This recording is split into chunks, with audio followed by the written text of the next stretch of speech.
10th में हो, 12th में हो, कॉलेज के फर्स्ट ईयर में हो, डिप्लोमा में हो, सॉफ्टवेयर इंजीनियर बनना चाहते हो, बहुत बड़े बड़े पैकेजेस और ऑफर्स पे ऑफर्स और सैलरीज पे सैलरीज पाना चाहते हो, 20 LPA, 30 LPA, 40 LPA, Flipkart, Amazon, Google, Microsoft, Accenture, Cognizant, Capgemini, बड़ी बड़ी कंपनीज में जॉब करना चाहते हो, तो ये वीडियोस आपके लिए होने वाली है दोस्तों।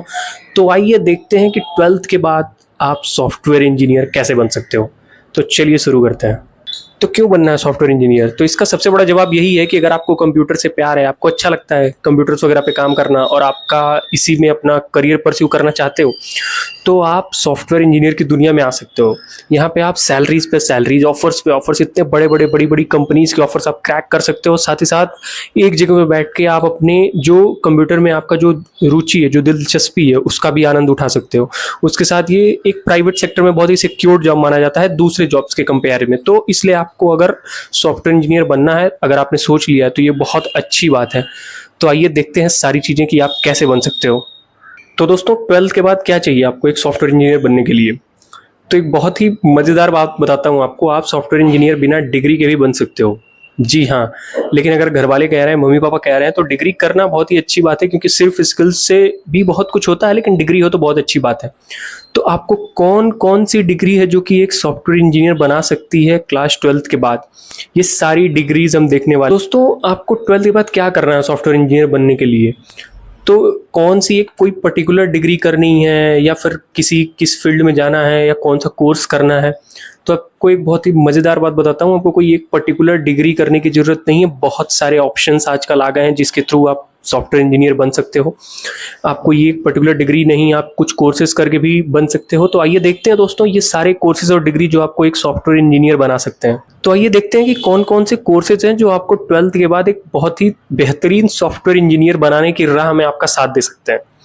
तो इसको मैंने 4 कैटेगरी में बांटा है।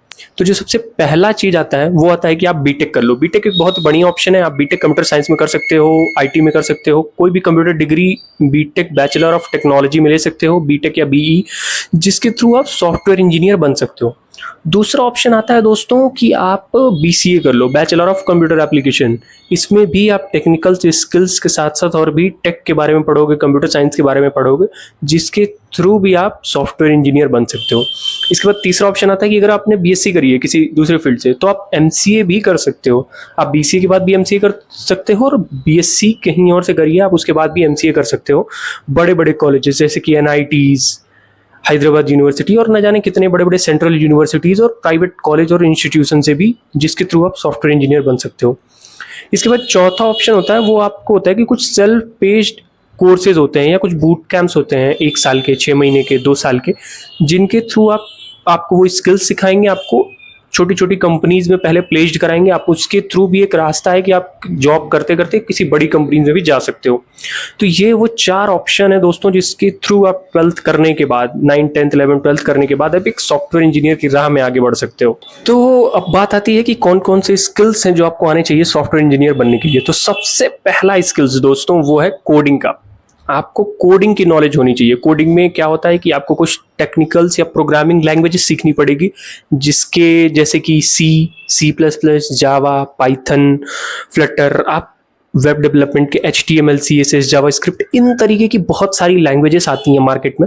आप उसमें से कुछ लैंग्वेजेस सीख के उस पर कमांड करके उसको मास्टर्स कर सकते हो, जिसके थ्रू आपकी जो कोडिंग स्किल्स है वो बहुत ही बेहतरीन हो जाएगी। जो कि आपको सॉफ्टवेयर इंजीनियर बनाने के लिए सबसे पहली चीज़ है जो कि आनी चाहिए, वो है कोडिंग स्किल्स। इसके बाद दोस्तों जो दूसरी चीज़ आती है वो आती है कि DSA, data structure and algorithm. ये एक बहुत ही बड़ा ब्रह्मास्त्र है आज के ज़माने में आपको एक अच्छी जॉब दिलाने के लिए।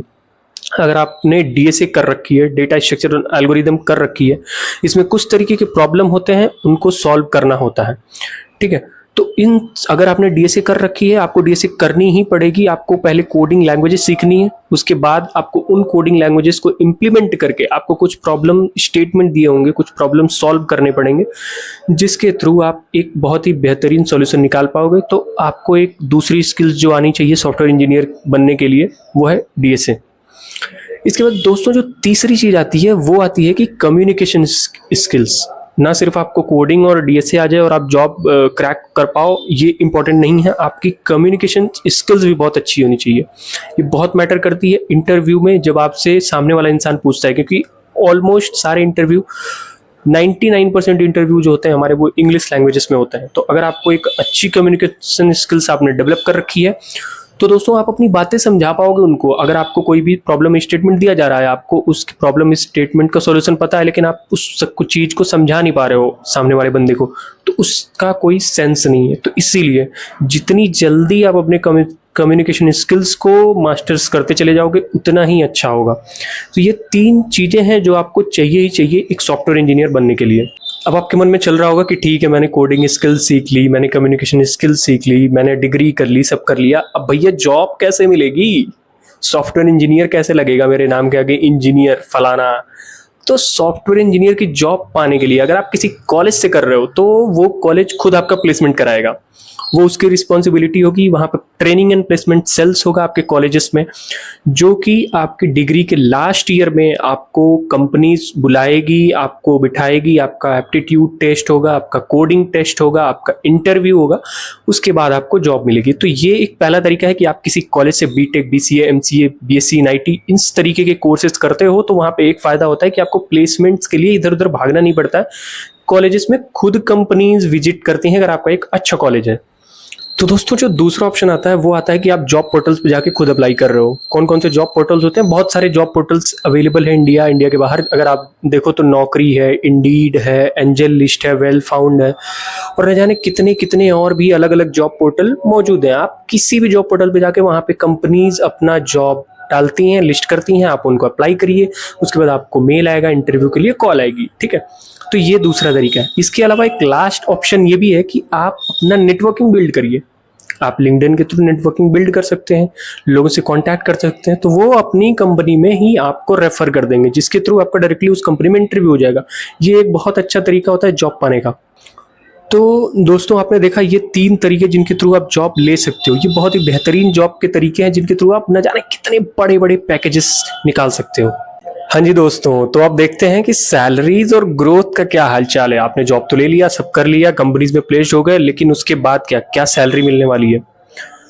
तो जो सबसे पहले सैलरी मिलने वाली है वो आपको मिलने वाली है कि अगर आप नॉर्मल इंडिया में जॉब करते हो, आप कुछ भी नहीं करते हो, एक नॉर्मल सॉफ्टवेयर इंजीनियर हो, थोड़ी सी स्किल्स आती है, थोड़ा सा डीएस आता है, थोड़ा सा कुछ भी आता है, तब भी आप मिनिमम एक्सपेक्टेशन रख सकते हो 5 to 6 एलपीए के बीच में। अगर आपने थोड़ी मेहनत कर ली है तो आप 10 to 15 एलपीए न जाने। उसके अलावा अगर आपने और थोड़ा कस के मेहनत कर ली अपने डिग्री में या फिर अपने कोडिंग बूट कैंप या स्किल्स को बढ़ाने में, अपने कम्युनिकेशन स्किल्स, अपना टेक्निकल स्किल्स को, तो आप 40, 30, 50 कितने भी एलपीए की जॉब क्रैक कर सकते हो। बच्चे करते हैं जिनकी अच्छी नॉलेज, जिनका डीएस है। और मैं आपको ये सब क्यों बता पा रहा हूँ? क्योंकि मैं भी एक सॉफ्टवेयर इंजीनियर हूँ, मैं भी एक बड़ी कंपनी में जॉब करता हूँ, तो मुझे पता है। और ग्रोथ क्या होती है? हर साल आपको इंक्रीमेंट मिलेगा, आपकी सैलरी बढ़ती चली जाएगी, और आपके परफॉर्मेंस के बेसिस पे आपको उस हिसाब से उतने परसेंटेज का आपको इंक्रीमेंट मिलने वाला है। तो ये है कुछ सैलरीज और ग्रोथ सॉफ्टवेयर इंजीनियर बनने के बाद का। आई होप दोस्तों कि आपको ये वीडियो बहुत ही अच्छी लगी होगी। आपका पाथ क्लियर हो चुका होगा, आपको समझ आ चुका होगा कि आप एक अच्छा सॉफ्टवेयर इंजीनियर, एक अच्छी सैलरी कैसे ग्रैब कर सकते हो और चीजें कैसे कर सकते हो। अगर आपको दोस्तों ये वीडियो बहुत अच्छी लगी तो आप चैनल को सब्सक्राइब कर सकते हो, वीडियो को लाइक कर सकते हो, और अपने उन दोस्तों के साथ शेयर कर सकते हो जो कि देख रहे हैं कि उनको 12th के बाद कैसे सॉफ्टवेयर इंजीनियर बनना है। अगर आपके मन में कोई भी क्वेश्चन है, कोई भी सवाल है, तो आप कॉमेंट सेक्शन में पूछिए, मैं जरूर आकर रिप्लाई करने वाला हूँ। मिलते हैं अगले वीडियो में। Thank you.